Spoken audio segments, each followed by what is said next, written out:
NSF-funded researchers at Duke University have discovered how uniquely shaped artificial or metamaterial can control the transmission, redirection, and reflection of sound waves with almost perfect efficiency.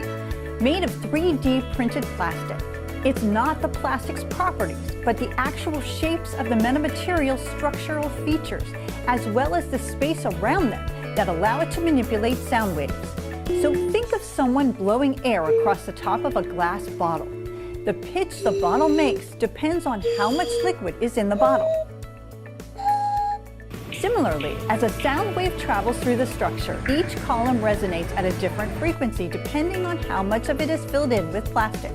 As a sound wave travels through the device, each cavity resonates at its prescribed frequency. This vibration not only affects the speed of the sound wave, but interacts with its neighboring cavities to influence both transmission and reflection.